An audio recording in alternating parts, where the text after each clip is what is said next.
তা আমরা পরবর্তীতে নেতা হবো, চেষ্টা করতে হবে আমরা এখন থেকেই ভাবে লিডার হতে পারি। अल्लाह ताला को जरूरत नहीं थी इस चीज की कि वो किसी बंदे को तैयार करें। दूसरा पृथ्वीতে ভ্রমণ করো এবং ইসলামে সৃষ্টির সূচনা করা যায়, যে প্ল্যাটফর্মে আপনি ভালো কাজ করতে পারবেন, যেখানে আপনি ভালো কাজ করার জন্য আপনি অনুপ্রেরণা পাবেন।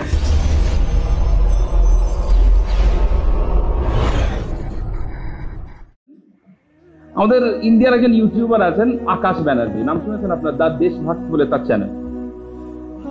তিনি যখন শুরু করেন তার যে ইন্ট্রোডাকশন, সেখানে এটা তিনি যখন সবাইকে সাবস্ক্রাইব করতে বলেন, তিনি একটা কথা বলেন যে নেতা টাইপ আধা কাম মাত করো, নেতাদের মতো অর্ধেক কাজ করো না, সাবস্ক্রাইব করার সাথে সাথে বেল আইকনটাও টিপে না। ঠিক আছে?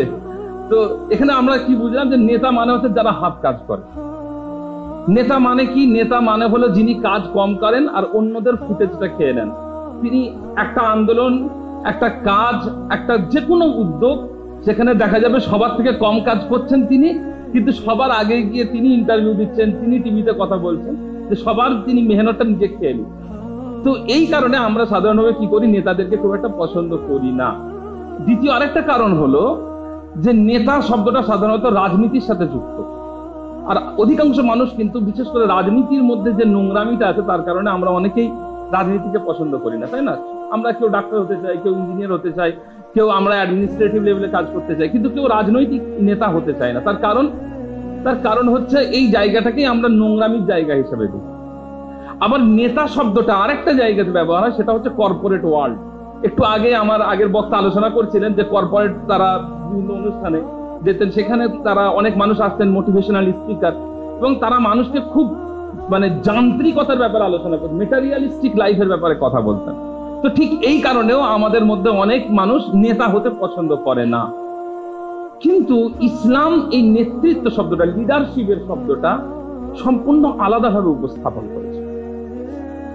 আল্লাহ রাব্বুল আলামিন মুমিনদের বৈশিষ্ট্য বলতে গিয়ে এটা দোয়া শেখাচ্ছেন। মুমিনদের, যে মুমিনরা এই দোয়া চাইবে কি, রব্বানা হাবলানা মিন আজওয়াজিনা ওয়া যুররিয়াতিনা কুররাতা আ'য়ুনিন ওয়াজআলনা লিল মুত্তাকিনা ইমামা। যে আল্লাহ, আপনি আমাকে, আমার স্ত্রীকে, আমার সন্তানকে আমার চোখের জন্য ঠান্ডা করুন, অর্থাৎ তা আমার পরিবারকে দেখে আমি যেন মুগ্ধ হয়, যেটা আমার পরিবার, তা সেটা যেন আমাকে আনন্দ দেয়, তৃপ্তি দেয়। এবং ওয়াজআলনা লিল মুত্তাকিনা ইমামা, আল্লাহ আপনি আমাদেরকে মুসলমানদের জন্য, মুত্তাকিদের জন্য ইমাম বানিয়ে দেন, নেতা বানিয়ে দেন। তাহলে ইসলাম কিন্তু আর নেতৃত্বকে খারাপ চোখে নয়, বরং ভালো চোখে দেখাচ্ছে। যে মানুষ দোয়া আল্লাহর কাছে চাইবে যে আল্লাহ আপনি আমাকে নেতা বানান। কেন? তার কারণ বর্তমান দুনিয়া নেতৃত্বকে বা নেতা হওয়াটাকে যেভাবে দেখে, ইসলাম তার থেকে ভিন্ন চোখে দেখে। ইসলাম কি দেখে? ইসলামের দৃষ্টিতে নেতৃত্ব হলো মূলত দুটো জিনিসের একটা কম্বিনেশন, একটা হলো আমানত, একটা হলো মাসউলিয়ত। ইসলামের দৃষ্টিতে একজন মানুষের নেতৃত্বের প্রথম কাজ হলো তার মধ্যে বিশ্বস্ততা, যে আমার কওম, আমার ধর্ম বা আমার পারিপার্শ্বিক যা কিছু আছে, এই সবকিছুর প্রতি আমার চূড়ান্ত বিশ্বাসতা থাকবে। তারা আমাকে যে বিশ্বাসটা রাখে আমার প্রতি, সেটাকে আমি সম্পূর্ণভাবে বাস্তবায়ন করব। এটা প্রথম কাজ। দ্বিতীয় হচ্ছে কি, মাসউলিয়ত, যে আমি কিছু রেসপন্সিবিলিটিস, কিছু দায়িত্ব এই সমাজের জন্য গ্রহণ করব। এখানে আসার পরে আমাদের ইমরান ভাইয়ের সঙ্গে দীর্ঘ সময় আলোচনা হতে হতে একটা কথা আসছিল যে মানুষের ইন্ডিভিজুয়াল গোল আছে, প্রত্যেকের আছে, এবং আমি এর জন্য মানুষকে, বিশেষ করে মিশনের ছাত্রদের, স্কুলের ছাত্রদের খুব সম্মান করি যে তাদের একটা ইন্ডিভিজুয়াল গোল আছে। এবং আমি যে জায়গাতে বড় হয়েছে, সাধারণত মাদ্রাসাতে, আমি সেখানকার ছাত্রদেরকেও বলি যে তারাও যেন তাদের ইন্ডিভিজুয়াল গোল তৈরি করে, তাদের ক্যারিয়ার নিয়ে তারা ভাবে যে আমরা পয়সা ইনকাম করব, আমরা একটা পরিবার গঠন করব, এটা অবশ্যই থাকতে হবে। কিন্তু এর বাইরে একটা কমিউনিটির গোল থাকে, যে আমি শুধুমাত্র নিজেকে বড় করে তুলে ধরবো তা নয়, আমার সাথে সাথে আমার কমিউনিটিকেও আমি বড় করবো, আমার সাথে সাথে আমার পারিপার্শ্বিক লোকদেরকেও বড় করবো। এই যে দায়িত্বশীলতা, এটা হলো ইসলামের দৃষ্টিতে একটা নেতার মধ্যে থাকা আবশ্যক। এবং এই যে নেতা থাকার প্রয়োজনীয়তাটা প্রতি যুগেই ছিল, ইসলামের শুরু থেকে নিয়ে এই পর্যন্ত প্রতি যুগেই নেতার গুরুত্ব ছিল। কিন্তু আজকের যুগে মুসলমানদের মধ্যে আপনাদের মতো মানুষদের ভেতর থেকে নেতা বেরিয়ে আসা এই সমাজের জন্য এটা অনেক বেশি জরুরি। একসময় ছিল অনেক বেশি প্রয়োজন, তার থেকে অনেক বেশি প্রয়োজন যে আমার সামনে আপনারা যারা বসে আছেন, যে আপনাদের মধ্যে থেকে এই কমিউনিটির জন্য, এই সমাজের জন্য নেতা বেরিয়ে আসবে। কেন? তার কারণ হচ্ছে আমরা যে সমাজে বাস করছি, আপনারা লক্ষ্য করবেন প্রচন্ড পরিমাণে নৈতিক সংকট আছে আমাদের সমাজে, প্রচন্ড পরিমাণে নৈতিক সংকট। একজন মানুষ আপনি লক্ষ্য করবেন তিনি সমাজের চোখে অনেক বড়, এবং এটা হাদিস আমি পড়েছিলাম, আল্লাহ রাসূল সাল্লাল্লাহু আলাইহি ওয়াসাল্লাম বলেছিলেন যে যখন দুনিয়া ধ্বংস হবে, কিয়ামতের আগে এমন একটা সমাজ তৈরি হবে, এই সমাজে প্রথম কথা হচ্ছে বিশ্বস্ত ব্যক্তি থাকবে না, কারোর মধ্যে আমানত থাকবে না, কেউ বিশ্বস্ত না। কিন্তু লোক বলবে অমুক এলাকার অমুক মানুষটার মধ্যে কিন্তু খুব আমানত আছে, অমুক এলাকার অমুক মানুষটা সে কিন্তু খুব বিশ্বস্ত, সে কিন্তু খুব ভালো। কিন্তু রাসূলুল্লাহ সাল্লাল্লাহু আলাইহি ওয়াসাল্লাম বলেছেন বাস্তবে তার অন্তরে একটা সরষের দানা পরিমাণে ঈমান থাকে। তাহলে এখান থেকে বোঝা যাচ্ছে যে নৈতিক সংকট আল্লাহ রাসূল সাল্লাল্লাহু আলাইহি ওয়াসাল্লাম যেটাকে প্রেডিক্ট করেছিলেন, আজকে তার বাস্তবতা লক্ষ্য করা যায়। আপনি দেখবেন আমাদের সমাজে বহু মানুষ বহু বড় বড় জায়গা নিয়ে বসে আছে, কিন্তু তাদের মধ্যে মারাত্মক নৈতিক, তাদের মধ্যে মোরালিটি বলে কিছু নেই। এটা একটা অনেক বড় সমস্যা। দ্বিতীয় সমস্যা হচ্ছে আমাদের এক্সিস্টেন্সিয়াল ক্রাইসিস। আমরা কারা? আমরা কি আমাদের একটা সামনে পরিচয় যে তোমরা হচ্ছে জেন জি, ঠিক আছে, কাউকে বলা হচ্ছে তোমরা হচ্ছে অমুক, তোমরা হচ্ছে তামুক, তোমরা হচ্ছে আলফা, তোমরা হচ্ছে বিটা, তোমরা অমুক, কথা বুঝতে পেরেছেন? আমাদের যুগ হিসেবে ভাগ করা হচ্ছে। আবার কোথাও তোমরা বাঙালি, এটাও একটা আমাদের পরিচয়। আবার কোথাও তোমরা ভারতীয়, এটাও একটা পরিচয়। কোথাও তোমরা মুসলিম, এটাও একটা পরিচয়। এখন এই পরিচয়গুলোর মধ্যে কোনটা আগে? আমি মডার্ন একটা হিউম্যান বিং, এটা আগে? আমি বাঙালি, এটা আগে? আমি ইন্ডিয়ান, এই পরিচয়টা আগে? নাকি আমি মুসলমান, এই পরিচয়টা আগে? এই বিষয়গুলো কিন্তু একটা বড় প্রশ্ন আমাদের সামনে। আর আপনি বলুন এগুলো নিয়ে প্রবলেম কি আছে?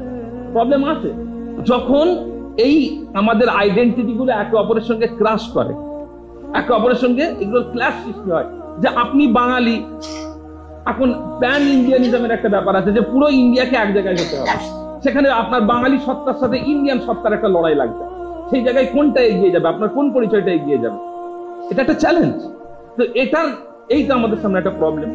আর একটা প্রবলেম হচ্ছে আমাদের সমাজের মধ্যে মারাত্মক পরিমাণে অবিচার চলছে। আলাদা আলাদা করে ভেঙে পড়লে এই আমাদের দেশে, আপনারা এখানে যারা বসে আছেন লক্ষ্য করবেন, একটু রাস্তায় বেরোলেই দেখতে পাবেন মানুষের মধ্যে অর্থনৈতিকভাবে ইনইকুয়ালিটি, ঠিক আছে, চূড়ান্ত গরিবী। আমি সাধারণত আমি বক্তা, দেখ করছি না, আমি বক্তা মানুষ তো বুঝলেন, আমার কারবার রাত্রেবেলা যখন সবাই ঘুমিয়ে পড়ে। আমি যখন কলকাতা বা নিউ টাউন এরিয়াতে ঘোরাফেরা করি, ধরেন ওই হাতিশালা বলে একটা জায়গা আছে, ওখানে আমি মাঝে মধ্যে গিয়ে দাঁড়াই। ধরেন রাত 1:30 বাজে গিয়ে দাঁড়ালাম, ওখানে প্রচুর চায়ের দোকান, প্রচুর ধাবা সব খোলা আছে, এবং কলকাতার খুব অত্যাধুনিক যারা প্রচুর টাকা পয়সা ইনকাম করে, রোজগার করে, এরকম ছেলেরা সেখানে বসে বসে তারা রাত্রেবেলায় সিগারেট খেতে বেরিয়েছে, চা খেতে বেরিয়েছে গভীর রাত্রে। এবারে তাদের যে এই ল্যাভিশ লাইফস্টাইল, এত ডোন্ট কেয়ার টাইপের লাইফস্টাইল, কখনো মনে হয় যে এটা কিন্তু খুব একটা আকর্ষণীয় লাগে। কিন্তু তারা যে ধাবাতে খেতে যাচ্ছে, সেই ধাবার যারা বেয়ারার, যারা খাবার পৌঁছে দিচ্ছে, যারা বাবুর্চি, যারা খাবার সাপ্লাই করছে, তাদের লাইফ দেখলে আপনি সম্পূর্ণ অবাক হয়ে যাবেন যে তাদের মধ্যে কত দারিদ্র, কত গরিবী।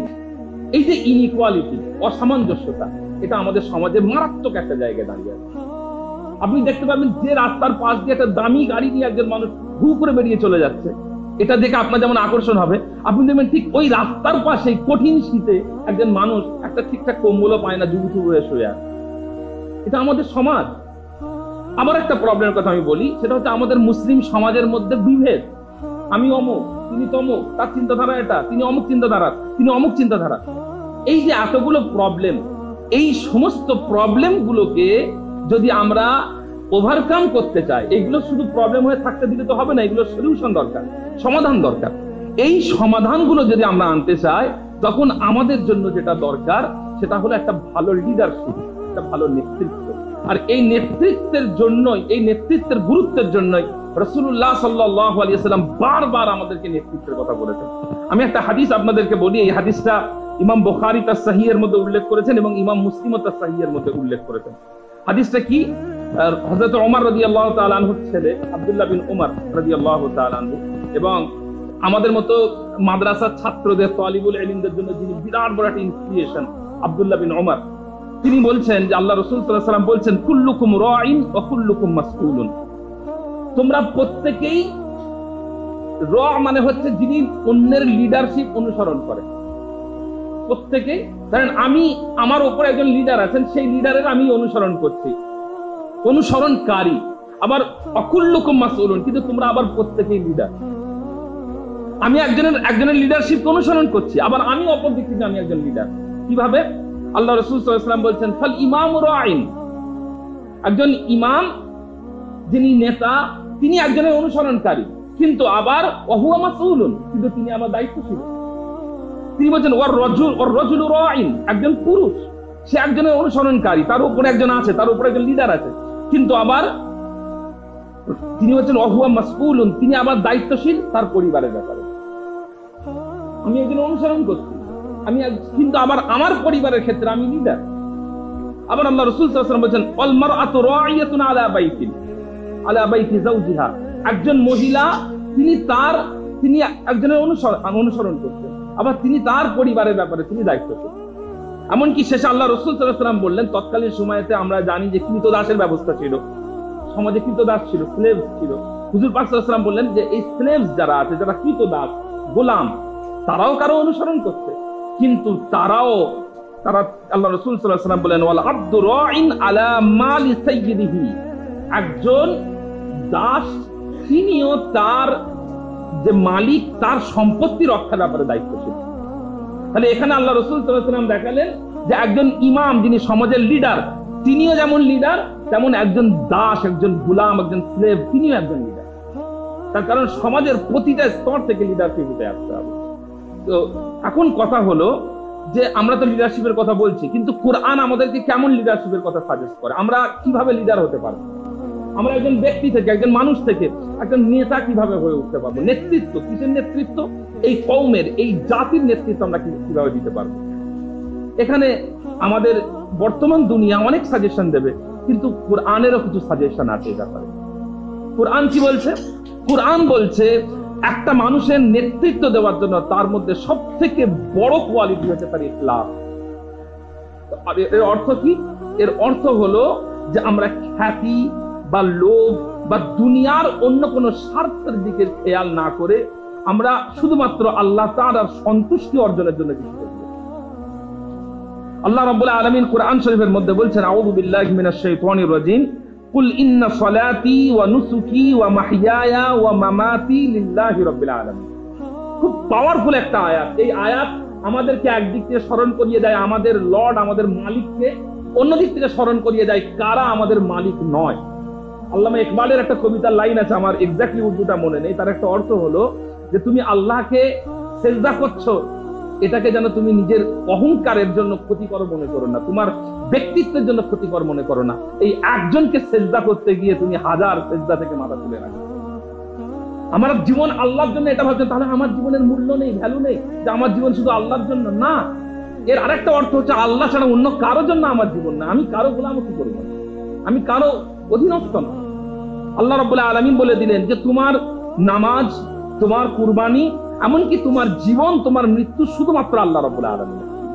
যদি আমার জীবন ও মৃত্যুর মতো বড়টাও যদি আল্লাহ রাব্বুল আলামিনের হয়, এবং এই জন্য এই আয়াতের উপরে ভিত্তি করে বর্তমান বিশ্বের উলামাদের একটা ফতোয়া আমি আপনাদেরকে বলি। তিনি বলছেন যে একজন মানুষ, ধরেন একটা রোডে লেখা আছে যে এখানে মানে সবথেকে বেশি সর্বোচ্চ গতিসীমা হচ্ছে 40, সর্বোচ্চ গতিসীমা 40 একটা রোডে। আপনি সেখানে 100তে গাড়ি চালাতে গিয়ে আপনি একটা বাঁক আসলে, আপনি ব্রেক করতে গেলেন, গাড়িটা স্লিপ খেয়ে গেল, আপনি পড়ে গেলেন। না, আপনি কেউ না, আল্লাহ তাআলা আমাদের সকলের জীবনকে হেফাজত করেন। ধরেন কেউ, আমি আপনার কথা ধরেও আপনার কথা বলবো না, ধরেন কেউ সেখানে জোরে গাড়ি ব্রেক চাপলো, গাড়িটা স্লিপ খেয়ে পড়ে গেল, মাথায় চোট পেলো, মারা গেল। উলামারা বলছেন যে এটাকে আত্মহত্যা হিসেবে গণ্য করা, কারণ সে ওখানকার যে সেফটির যে কথা বলে দেওয়া হয়েছে সেটাকে সে লঙ্ঘন করে। ওখানে বলে দেওয়া হয়েছিল যে এটা ঝুঁকিপূর্ণ জায়গা, এখানে আপনার গাড়ি আস্তে চালাতে হবে, জোরে চালিয়েছেন, ওটা উলামারা বলছেন যে সে কি করবে, তার এটা আত্মহত্যা শামিল হবে। কারণ আপনার জীবনটা এতটাই মূল্যবান, যেটা আপনি আল্লাহ রাব্বুল আলামিন ছাড়া একটা গাড়ির স্পিড চালাচ্ছে, তাতে যে আমার অ্যাড্রিনালিন হ্রাস হচ্ছে, সেটার জন্য আপনি আপনার জীবন দিতে পারবেন না। তো আমাদের প্রথম মাথায় রাখতে হবে যে আমরা ভালো লিডার কিভাবে হতে পারবো, আমাদের জীবনকে আল্লাহর জন্য উৎসর্গ করতে হবে।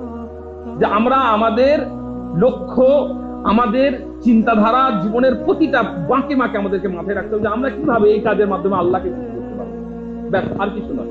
যে আমরা যেটা করছি এটার মাধ্যমে আমরা আল্লাহ কিভাবে খুশি হবে, আমার সঙ্গে আমার রবের কিরকম কানেকশন তৈরি হবে, এটা হচ্ছে প্রথম পয়েন্ট। দ্বিতীয় পয়েন্ট হচ্ছে আদল, ন্যায় বিচার। আজকে আমার বলতে গর্ব হয় যে ইসলাম এই পৃথিবীকে বহু উপহার দিয়েছে, তার মধ্যে সর্বশ্রেষ্ঠ উপহার ইসলাম এই পৃথিবীকে ন্যায় বিচার দিয়েছে। ইসলাম আপনি এখনো পর্যন্ত দেখেন, কোর্ট এখনো পর্যন্ত আদালত হিসেবে পরিচিত, তাই না?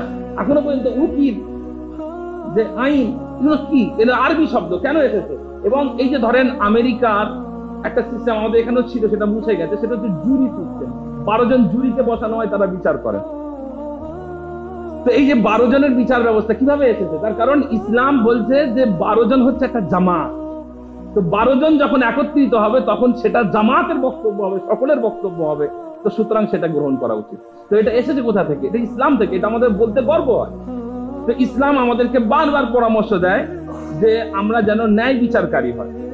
এমনকি যদি ন্যায় বিচার আমাদের নিজেদের স্বার্থের বিরুদ্ধেও যায়, আমাদের নিজেদের যেটা ভালো লাগছে তার বিরুদ্ধেও যায়, তবু আমাদেরকে ন্যায় বিচার করতে হবে। একটা হাদিস আমি আপনাদেরকে বলি, এই হাদিসটা তিরমিজি শরীফে এসেছে। আবু সাঈদ আল খুদরি রাদিয়াল্লাহু তাআলা আনহু খুব ইয়াং একজন সাহাবা ছিলেন, হুজুর পাক সাল্লাল্লাহু আলাইহি ওয়াসাল্লামের খুব কাছের মানুষ ছিলেন। তিনি বলছেন, ক্বালা রাসূলুল্লাহ সাল্লাল্লাহু আলাইহি ওয়াসাল্লাম, ইন্না আহাব্বান নাসি ইলাল্লাহি ইয়াউমাল কিয়ামাতি ওয়া আদনাহুম মিনহু মাজলিসা। আল্লাহ রাব্বুল আলামিনের কিয়ামতের দিনে আল্লাহ তাআলার সবথেকে পছন্দের মানুষ তিনি হবেন, এবং তিনি আল্লাহ তাআলার সবথেকে নিকটবর্তী হবেন যিনি হচ্ছেন ইমামুন আদিলুন, যিনি হচ্ছেন ন্যায়পরায়ণ লিডার। যিনি হচ্ছেন ন্যায়পরায়ণ লিডার, একজন ন্যায়পরায়ণ লিডার, তিনি আল্লাহ তাআলা সবথেকে পছন্দের হবেন এবং কিয়ামতের দিনে আল্লাহ তাআলা সবথেকে নিকটে থাকবেন। আরেকটা হাদিস খুব বিখ্যাত, আল্লাহ রাসূল সাল্লাল্লাহু আলাইহি ওয়াসাল্লাম বলছেন যে সাবআতুন ইউযিল্লুহুমুল্লাহু ইয়াওমাল কিয়ামাতি ইয়াওমা লা যিল্লা ইল্লা যিল্লুহু। যে 7টা শ্রেণীর মানুষকে আল্লাহ রাব্বুল আলামিন কিয়ামতের দিনে তার আরশের ছায়া দেবেন, এমন একটা দিন যেদিন আল্লাহর আরশের ছায়া ছাড়া অন্য কোনো ছায়া থাকবে না। আমি 7টা কোয়ালিটির কথা বলবো না, কারণ আমার সময়টা হচ্ছে অন্যদিকে চলে যাবে। তার মধ্যে প্রথম হচ্ছে কি, ইমামুন আদিলুন, ন্যায়পরায়ণ লিডার। যদি কোনো ব্যক্তির মধ্যে সুবিচার থাকে এবং সেই সুবিচারের ভিত্তিতে তার লিডারশিপ তৈরি করতে পারেন, তিনি তার কারণে কিয়ামতের দিনে আল্লাহ তাআলা সবথেকে নিকটবর্তী হতে পারেন। তাই জন্য লিডারশিপের জন্য আমাদের দ্বিতীয় পয়েন্ট হচ্ছে আমরা ন্যায় বিচার করতে শিখব। এবং ন্যায় বিচার, আপনি শুধুমাত্র একজন জাজ হলে, আপনি শুধুমাত্র একজন কোনো অ্যাডমিনিস্ট্রেটিভ লেভেলে পৌঁছালে, আপনি একটা কি বলা হয়, আপনি ডিস্ট্রিক্ট ম্যাজিস্ট্রেট হলে তবেই যে ন্যায় বিচার করতে পারবেন তা নয়। আপনি আপনার নিজের বন্ধুর সাথেও যদি কোনো কনফ্লিক্ট হয়, যদি কোনো ঝামেলা হয়, আপনার রুমমেটদের সাথে যদি কোনো ঝামেলা হয়, সেখানেও আপনাকে সেখানেও আপনার জন্য আপনার ন্যায়পরায়ণতার সুযোগ আছে, আদলের সুযোগ আছে, এবং সেটা আপনাকে বাস্তবায়ন করতে হবে। 3 নম্বর জিনিস হচ্ছে কি, সেটা হলো ইলম এবং হিকমা। একজন নেতার মধ্যে এই দুটো জিনিস থাকতে হবে, জ্ঞান থাকতে হবে, প্রজ্ঞা থাকতে হবে। শুধু জ্ঞান নয়, শুধু প্রজ্ঞা নয়, ইলম থাকতে হবে, হিকমা থাকতে হবে। হযরত ইউসুফ আলাইহিস সালাম, আমরা নাম শুনেছি, তিনি বন্দী দশায় ছিলেন, তারপরে তাকে বন্দী দশা থেকে তিনি মন্ত্রিত্ব পেলেন। এটা একটা খুব অবাক করা বিষয়, বন্দী দশা থেকে মন্ত্রিত্ব পেলেন। তো তিনি যখন মন্ত্রী হচ্ছেন, এমন একটা পরিস্থিতিতে যখন দেশটা একটা মারাত্মক ক্ষতিকর মুহূর্তের দিকে যাচ্ছে, ভালো সময় নয়, দেশটা একটা বড় সামনে, ওটাকে কি বলা হয়, দেশের মধ্যে খরা আসতে চলেছে, দুর্ভিক্ষ আসতে চলেছে, মানুষ না খেতে পেয়ে মারা যেতে পারে এমন একটা পরিস্থিতি আসতে চলেছে। সেই সময় তিনি নেতৃত্বের দায়িত্ব নিচ্ছেন। এখান থেকেও একটা শিক্ষা আছে যে শুধুমাত্র আমরা ভালো সময়ের নেতা হবো তা নয়, আমাদেরকে খারাপ সময়েরও নেতা হতে হবে। তো তিনি যখন নেতা হচ্ছেন, তিনি বলছেন যে ক্বালা জাআলনি আলা খাযাইনিল আরদ ইন্নী হাফিজুন আলীম। তিনি দুটো কথা বললেন যে আপনি আমাকে এই মিনিস্ট্রি, এই নেতৃত্বের দায়িত্ব দিন, কিন্তু আমি দায়িত্ব পালন করব কেন? তার কারণ আমার মধ্যে দুটো কোয়ালিটি আছে। প্রথম হচ্ছে হাফিজ, আমি বিশ্বস্ত। প্রথমে বলেছিলাম যে আমাদের মধ্যে বিশ্বস্ততা থাকতে হবে। ইউসুফ আলাইহিস সালাম বলেন আমি বিশ্বস্ত, এটা আমার কোয়ালিটি, এটা তিনি পিচ করছেন সরকারের সামনে যে আমি কেন মন্ত্রী হব। তিনি যখন সেটা বলতে গিয়ে প্রথম কি বলছেন, আমি হলাম বিশ্বস্ত, আমাকে আপনি বিশ্বাস করতে পারেন, আমাকে আপনি যে দায়িত্ব দেবেন সেটাকে আমি সম্পূর্ণভাবে পালন করব। দ্বিতীয় হচ্ছে আলিম, আমি জানি, আমি জ্ঞানী, আমাকে জ্ঞান রাখতে হবে। তো আমাদের এই দুটো জিনিস, এই কোয়ালিটি আমাদের মধ্যে থাকতে হবে, জ্ঞান থাকতে হবে, প্রজ্ঞা থাকতে হবে, তবে আমরা নেতা হতে পারবো। আর তারপরে হচ্ছে কি, সাবর, অনেক বড় একটা আমাদের কোয়ালিটি, আমরা যদি সবর করতে পারি। আমি এখানে একটা ছোট গল্প বলি। আমি 2016 সালে হজে গেছিলাম। আমার আব্বাজানের একটা শখ ছিল যে আমার ছেলে যদি হাফেজ হয়, আমার ছেলেকে আমি একটা উপহার দেবো, সেটা হচ্ছে তাকে সাথে করে নিয়ে হজ করবো, বুঝতে পেরেছো? তো আমি হাফেজ হওয়ার পর আমার আব্বাজান আমি তখন খুবই ছোট, আমার আব্বাজান আমাকে সাথে করে নিয়ে হজে গেছেন, আমি এবং আমার আব্বাজান। এবং আমি আল্লাহ শুকরিয়া আদায় করি, কারণ পরবর্তীতে আমি তখন খুব রোজা ছিলাম, পরবর্তীতে আমি আস্তে আস্তে প্রসারিত হচ্ছি এখনো পর্যন্ত। তো এবারে কি হয়েছে, এখন আমি যখন চিন্তা করি হজের মতো কাজটা কত কঠিন কাজ, হয়তো এখন আমাকে যদি করতে হতো আমার জন্য খুব কষ্ট করতো, আল্লাহ তাআলা করিয়ে নিয়েছি। আমি যখন হজে গেছি, মিনাতে থাকছি, দুপুর গড়িয়ে বেলা 3টে বেজে গেছে, তখনও পর্যন্ত খাওয়া দাওয়ার ব্যবস্থা হয়নি। তখন আমাদের যারা দায়িত্বশীল আছেন খাওয়া দাওয়ার, তারা ওই 3টের সময় এসছেন একটা করে কমলা লেবু, যে সময় কমলা লেবু। তো আমি দেখলাম যে যখনই সে ঢুকেছে তখন একদল হাজি তার উপরে প্রচুর চোটপাট করা শুরু করেছে, এত দেরি হচ্ছে কেন, খাবার নেই কেন। তখন অপর দল থেকে একদল বলছে, হাজি সবর সবর। এরকম করতে করতে কিছুক্ষণ পর দেখি যারাই সবরের কথা বলছিল তারাই এখন ঝগড়াতে সামিল হয়ে গেছে। কথা বুঝতে পেরেছেন? তো সবর জিনিসটা বলতে খুব সহজ লাগে, যে সবর।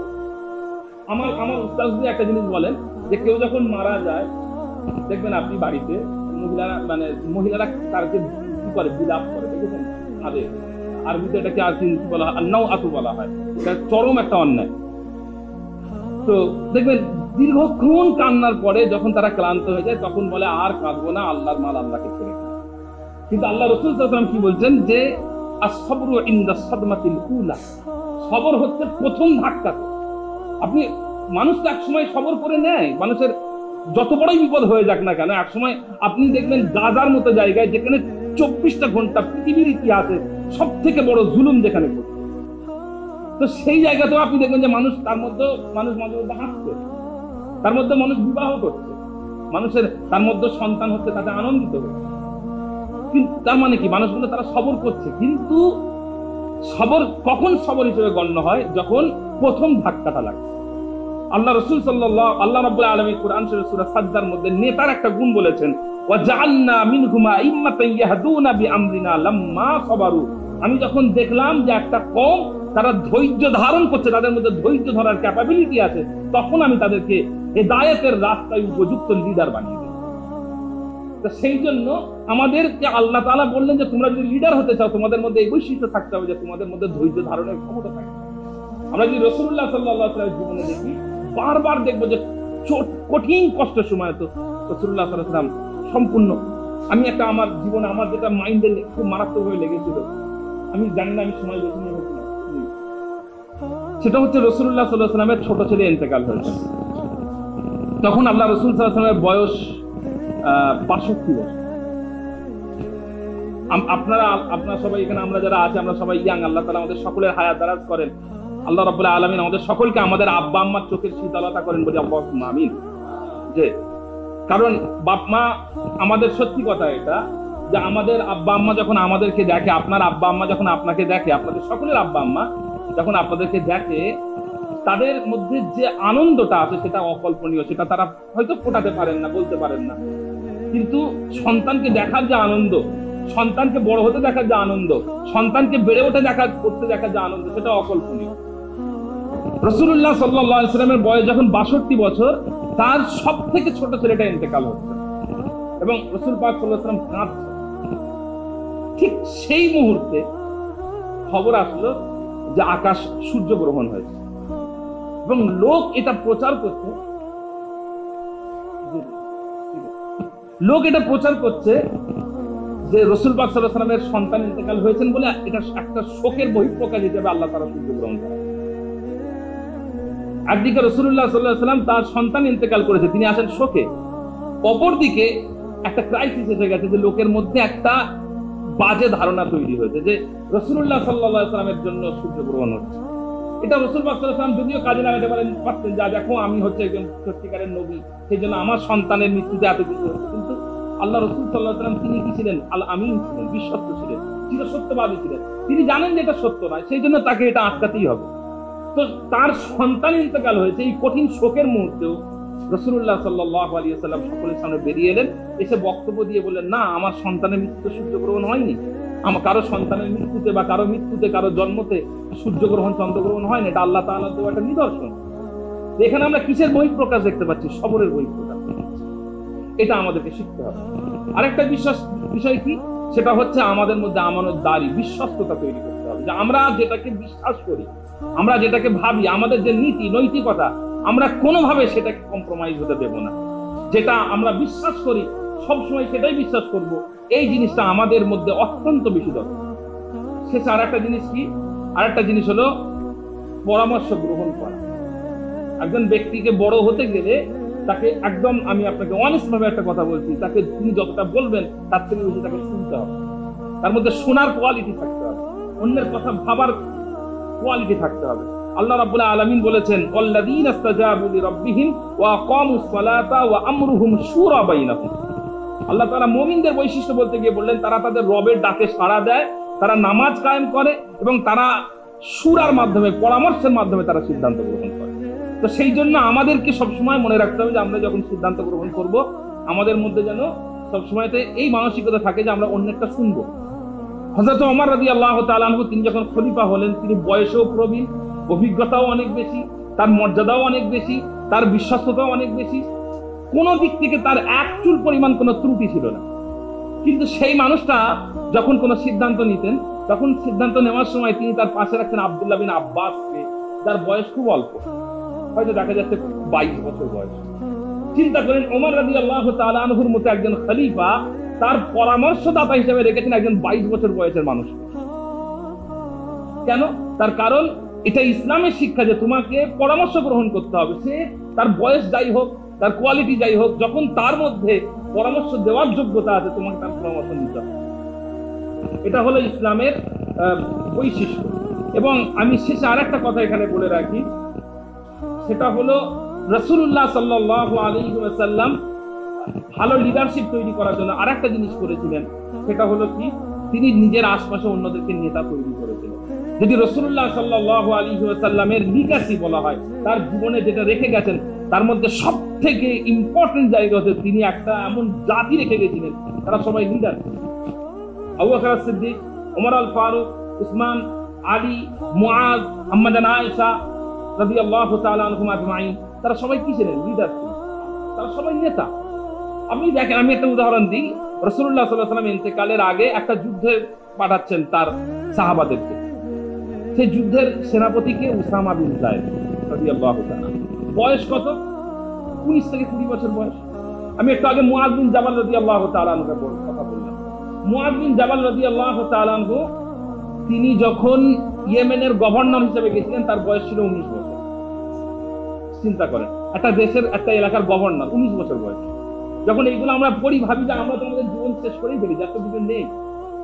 মানে তারা এত উচ্চ একটা জায়গা আমাদের সামনে রেখে গেছেন, একটা এত বড় আদর্শ, তার সামনে নিজেদেরকে খুব ছোট মনে হয়, খুব হীন মনে হয়।